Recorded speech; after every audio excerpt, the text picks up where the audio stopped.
I'm always going to talk about journaling, and this is the reason why. You are the expert you have been looking for. What I also know to be true for my own life is that the only person at the end of the day, when I am truly faced with an important decision or I'm looking for an answer, the answers that I'm looking for are revealed to me by me, and writing is my way in, which is why I've created the Treasure Journal. It's a 7-part journal guided series that covers 7 different life themes: career, relationships, love, sex, money, family, and purpose. You can bundle it with the meditation guide, hop on over to the show notes to learn more, or visit danielireland.com/journal and grab your copy today.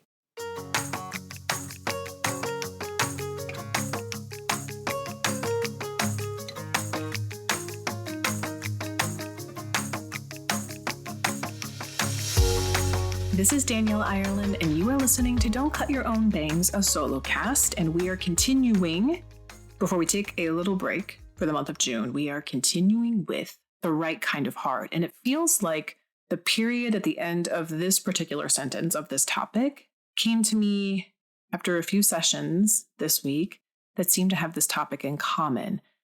And I think it is the hardest to do, which I think puts it in the category of the rightest of the hardest to do. I don't know if there's anything harder, but more worthy of our energy and exploration. Radical acceptance. What does that really look like? How does that apply to everything that we've explored so far? Why is it hard? Why do we avoid it? And what do we actually do with it? What does it really mean? Oh, radical acceptance. So radical acceptance is, well, it's hard. It's hard because oftentimes the thing that we have to accept is behavior that we want to see in a partner or in a relationship that isn't changing, a text that goes unanswered, the ellipses that never becomes the message, and then all of a sudden we never hear back from that person again, an unwanted health diagnosis. All kinds of things can fall into this category. And we can spend a lot of years and a lot of energy and a lot of the wrong kind of hard avoiding this. This is undeniably a choice. I don't know of anyone that falls into radical acceptance that isn't actively participating in the process, because what we do instead feels more righteous. And I mean righteous, not right, but it feels more righteous. It feels more active. It feels like the thing we should be doing, and should being the operative word there, right? We should communicate different. We should dig in deeper. We should say it differently because maybe we didn't say it right the first time. And you know, if we package our presentation in a specific way, then we're going to get the result we want.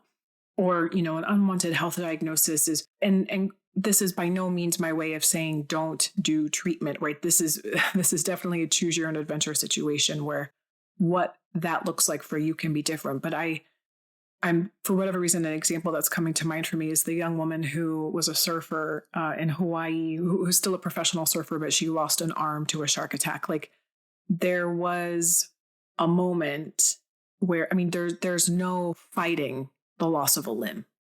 And yet a lot of what we do when we are faced with a reality that we don't like or that we hate, that hurts, is we try to negotiate with that reality. And we can either live in the past by focusing on what was or what we think should have been, or we can live in a future that is not reality, and we can try to negotiate what would have been or what could have been, or if only things had been different. And that brings me to a quote that is definitely lighter than this topic currently sounds, but currently my daughter's loving Kung Fu Panda, and I've probably already shared this quote on the podcast before because I love it so much, but it's: yesterday is history, tomorrow is a mystery, and today is a gift. That is why it is called the present. When we are looking at radical acceptance, when we are in the seat of radical acceptance, it can feel like hearing a quote like that can make you go, fuck you. You take your acceptance and you shove it where the sun don't shine because, I don't like this thing that's happening to me. And acceptance in the context of the right kind of hard isn't liking it. It doesn't mean I'm looking at my situation and saying, you know what, I'm glad this happened to me. Radical acceptance isn't the positive, pretty packaged story that becomes an inspiring TED Talk. It's in that moment after you've been brought to your knees, when you are thrust with a reality that you don't want to contend with, and then you accept it, embrace it fully in the present. And then your hands open up and the light can shine through and something shifts inside. The moment that I would say, personalize this experience the most poignantly is, an episode that I've talked about before.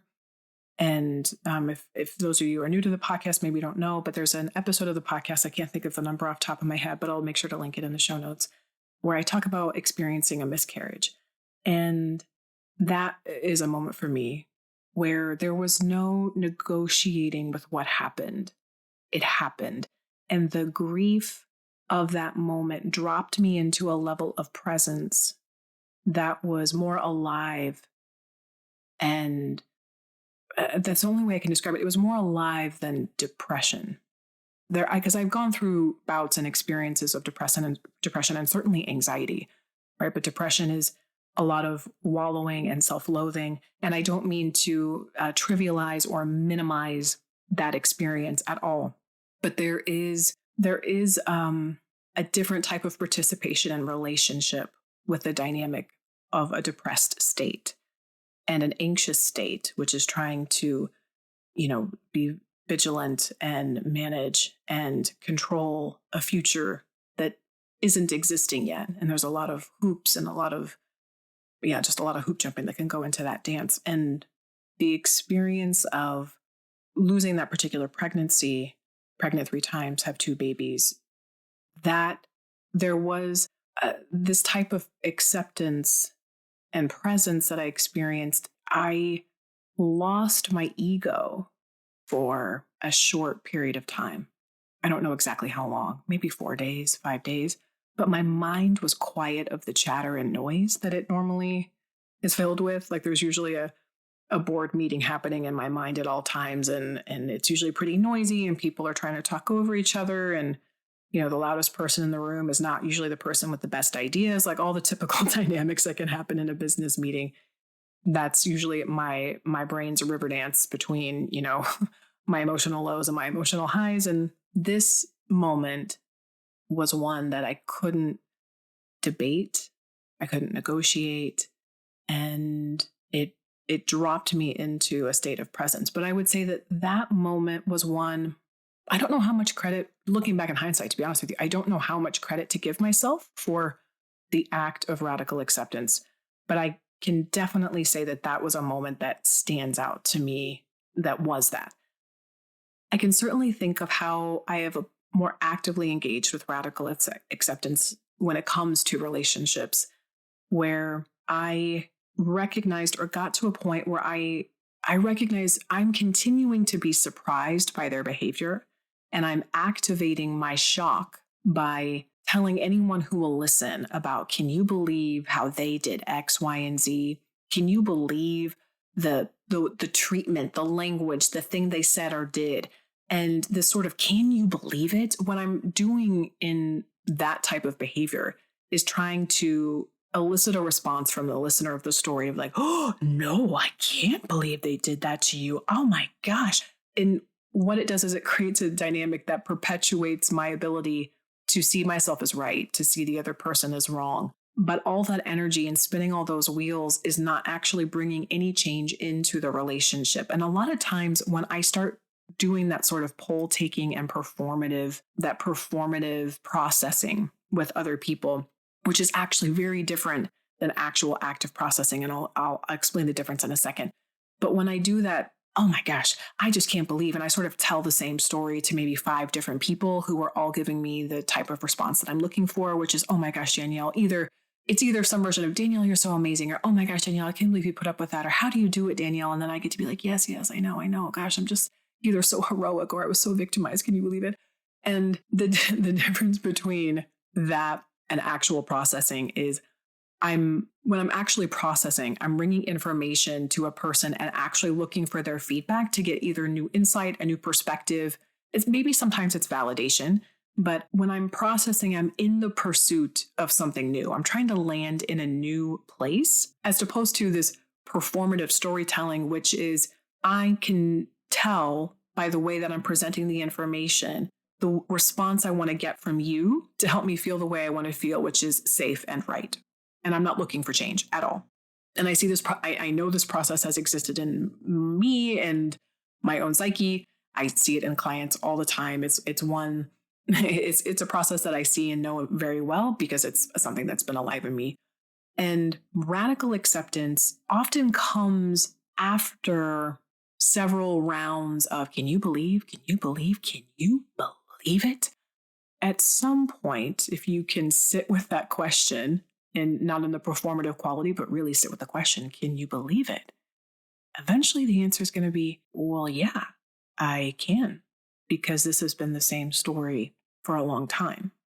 And the best hope that I've been able to find in my own journey with this is to try to shrink the gap from the can you believe it to the, yeah, this seems to be what continues to happen. I can believe it. Another example is coming to mind for me. Apart from work with clients who are maybe in relationships with a partner that likely falls somewhere on the narcissistic personality disorder spectrum or just in a bad place. Not every bad relationship is connected to narcissism, but that is a dynamic that comes up more and more. But I remember having lunch with a friend who continued to complain about somebody in their life, I don't know, for the better part of a year. And eventually this person shared with my friend, I don't really want to talk to you about this because, to be honest with you, I don't get the feeling that you like me.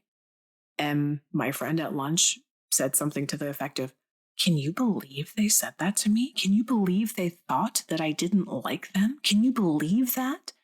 And the shock in this friend of mine was honestly shocking to me.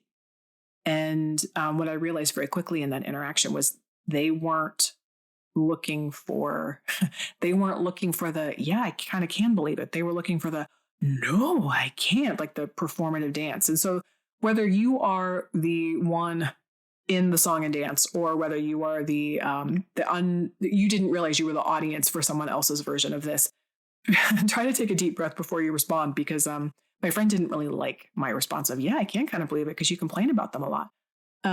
So yeah, choose with caution how you want to respond. The other thing that I realized in that moment too is that radical acceptance is a process that has to be led by that individual. You cannot lead someone to radical acceptance, no matter how obvious it may be to you. Like, wow, you've been complaining about the same person, I don't know, every other time we talk for the last 2 years. Yeah, I kind of can believe it. It doesn't surprise me at all, actually. You can say that, but just be aware that that friend may not be confiding in you anymore. And if that was what you were looking for, then hey, that might be a quick way to just wrap that situation up. But the other element to radical acceptance, on the other side of radical acceptance, what we face generally is grief and or laughter. Oftentimes in my case, it's both. It's like a crazy combo of both. But what we're letting go when we actually drop into the present moment and we accept this person is going to continue to show up the way that they do, because for what they're showing me, from all I know, and for what they've continued to show me, this is who they are and how they're going to be in the face of my, emotional, vulnerable conversations, in the face of my establishing of boundaries, in the face of all of the work and positive self-talk, gratitude journaling, and therapizing I've been doing. This person's continuing to be who they are, or the diagnosis is continued to be what the diagnosis is. Or, no matter how much I stare at my phone, that text message is not appearing. When you settle into radical acceptance, what you are acknowledging is that outside of your participation, what you choose to think, what you are emotionally activating, and what you choose to do, beyond that, there is nothing left for you to do. And that is really fucking hard. It's really uncomfortable. And so there is generally either a moment of laughter or grief, and often sometimes both. The reason why I think ending this particular section on radical acceptance is worth exploring is that I heard recently a different way of looking at trauma that I hadn't heard before. And I have been thinking about it a lot, that the experience of trauma and the way that trauma manifests in our lives and our bodies and our emotional bodies is it creates a sensation, either literal or emotionally, experientially, where you are where your choices are taken away. You have no choices. And when your choices are limited, right, that feeling of being trapped, I mean, there's no need to get into the specifics of how that trauma could present itself. But when you believe you are devoid of choices, we become reactive and we usually implode or explode or run, right? That amygdala fires, the sympathetic nervous system is flared, we become hypervigilant, cortisol spikes, adrenaline spikes, like all the things that are really hard and stressful on our body happen. And dropping into radical acceptance that the past cannot be changed, right? The mountain cannot be moved. Thinking back to Kung Fu Panda, right? The peach tree will always be a peach tree. Accepting that moment, that feeling or that experience or that relationship for what it is does not mean that you like it or that you're saying that it is okay. But what you are saying is it is. And once you sit with that, you are then presented with choices that you didn't otherwise have. Because when you are caught yelling and raging at the wind or berating the rain or trying to punch the mountain to make it move, the person who gets destroyed is you. The person who loses is you. And so if you find yourself, maybe it's not specifically trauma, or maybe it is, but wherever you find yourself repeatedly stuck, stymied, stifled, trapped, or the perception of feeling trapped, what I invite you to sit in is your own seat of radical acceptance. And ask yourself, if this situation didn't change, if that text remained unanswered, if this diagnosis is my life, if my partner is unwilling to change, right? Whatever the details are, if this becomes unchanged, where does that leave me? And I don't mean that metaphorically. I mean that quite literally, as you can answer it. For me, bringing it back to the example I used earlier, I was still me after the miscarriage. Although every cell in my body felt different and new, it's like everything was different and I was still me. I would imagine it maybe the way that, like, when a hermit crab steps out of its home and into a new shell, it's still the hermit crab, but its environment is completely different. Or when a snake sheds its skin, right? I mean, it's completely losing a whole part of its entire essence, and yet it's reborn and it's something new. I mean, it's the chrysalis of the butterfly. It completely erodes into butterfly goo or into caterpillar goo, and then it re-emerges a butterfly. There is something about radical acceptance that is allowing your pain to turn into compost that becomes the food and the nourishment to grow you into something new. And the thing about trauma or pain or a reoccurring emotional feedback loop, a trauma bond that goes untransformed, is it keeps you stuck. And, you can't force this process, but you can be present with it. And so no matter how hard something may seem, you always have a choice. You always have a choice. And that choice very well may be after punching at the wind 1,000 times, you may just accept, okay, this is the breeze. And if I accept that, what does that now open up for me that I didn't see before? What opportunity do I have that maybe I otherwise missed? I hope for you, my wish for you is that in the face of that answer, it makes you laugh. I had a similar, my last personal share. I have decided that I'm in the very, very, very early stages, but I decided that I'm going to start writing a new book. If you consider the Treasure Journal a book, I guess it's maybe my first attempt at a book. But anyway, I made this decision. I made this commitment. It felt really exciting. And I'm familiar enough and I trust my creative process to know what these early days feel like and to not overjudge or overshare, overcensor. Thankfully, this is a process I'm familiar with enough to recognize. And I was like, ooh, I'm in the early days of this new idea. This is super exciting. And the one promise I made to myself was that I wanted to let the process be fun so that the work itself wouldn't be too heavy or too heady, because I can definitely have a tendency to lean into that. And I wanted to take a lighter, I might call even a more digestible approach to handling big feelings. And when I approach it, when I'm in a heavy mindset, especially if I'm like after 4 really heavy heavy, emotionally charged sessions with clients, the tone of anything I write is going to be vastly different than me on a lighter, brighter, funner day. So I knew the energy I wanted to bring to the work because I just knew the process would be more fun for me in general. And wouldn't you know it, my first draft, I'm getting my outline out, and I I did the exact opposite of the thing I said I was going to do. Or actually, I did the very thing that I was trying to avoid doing, which was, these are your feelings, and we're going to deal with them, and we're going to handle them very seriously. And these are the core tenets of handling big feelings. It was too much. And I made a silly Instagram reel. The topic or the title of my reel was some fun, silly alliteration. It was so clear. It was concise. I knew exactly what I was saying, and the title amused me. And I'm like hitting writer's block. I'm beating my head against a wall, and I just take a deep breath and I look over to my side and I see this piece of paper that had the outline of my reel scribbled on it. And the title amused me.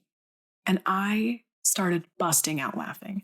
And this was my version of radical acceptance. It was equal parts, oh my God, oh no, laughter, ha ha ha, oh shit, oh no, oh no.